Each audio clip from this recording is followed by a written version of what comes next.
warahmatullahi wabarakatuh. Adan Teteh, apa kabarnya hari ini?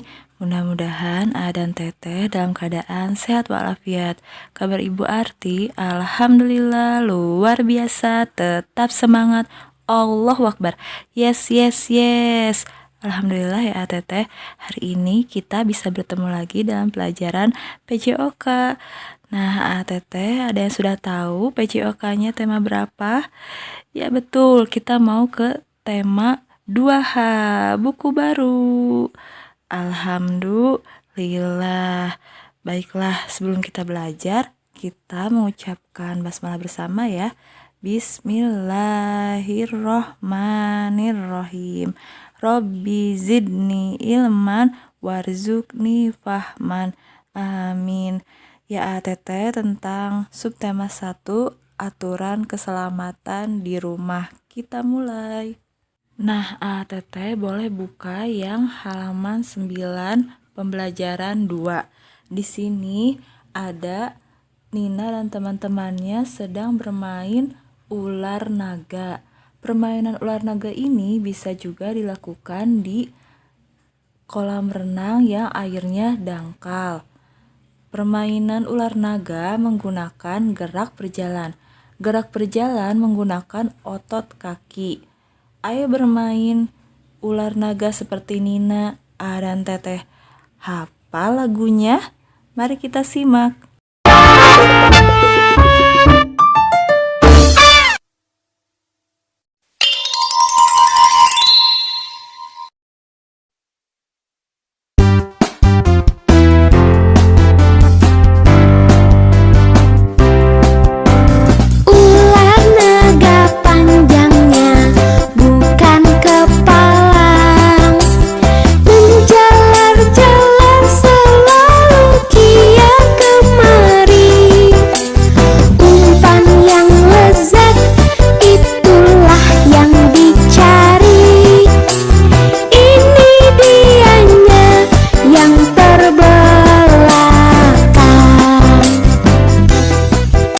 Nah, Teteh pasti pernah kan melakukan permainan ular naga tadi? Sebelum berolahraga, Teteh harus ingat melakukan pemanasan terlebih dahulu. Selain permainan ular naga, Teteh juga bisa melakukan permainan menekuk lutut atau jongkok ya, melewati rintangan di kolam renang yang airnya dangkal juga. Tetapi melewati rintangannya itu hanya pura-pura ada rintangannya.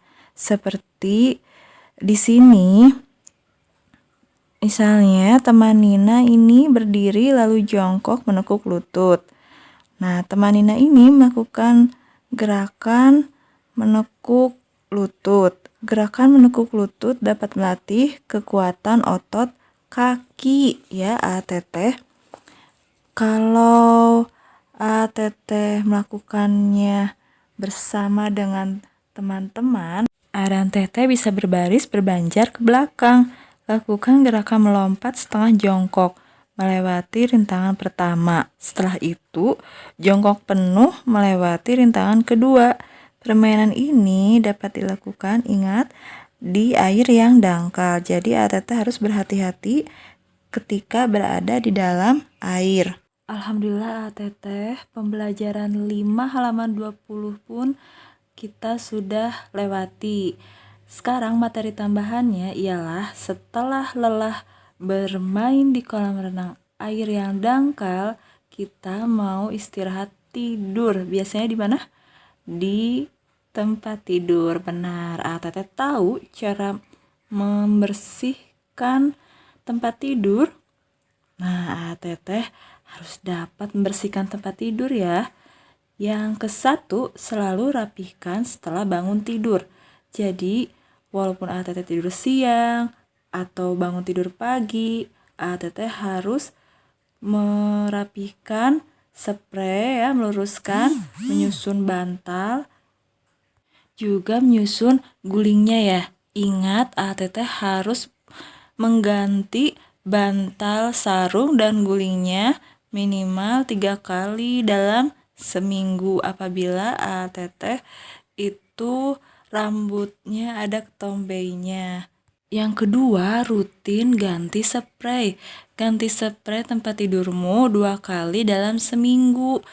Jadi pilih kain spray yang sesuai dengan musim ya, musim dingin ataupun musim panas. Kemudian yang ketiga, ATT bersihkan kasur dengan memukulnya.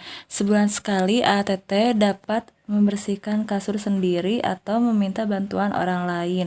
Itu biasanya dengan sapu lidi untuk membersihkan kasur ataupun alat yang lainnya yang bisa meratakan kasur busanya ya, supaya punggungnya pun tidak sakit nanti ketika tidur di tempat tidurnya.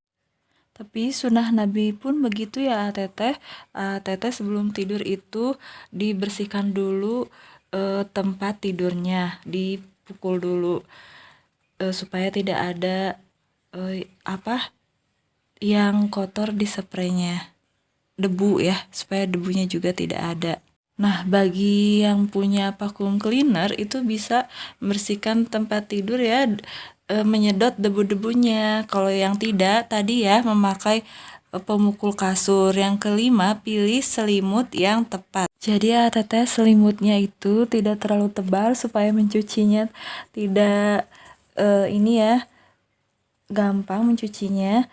Itu untuk di musim hujan selimutnya ya, cuacanya pasti menjadi dingin.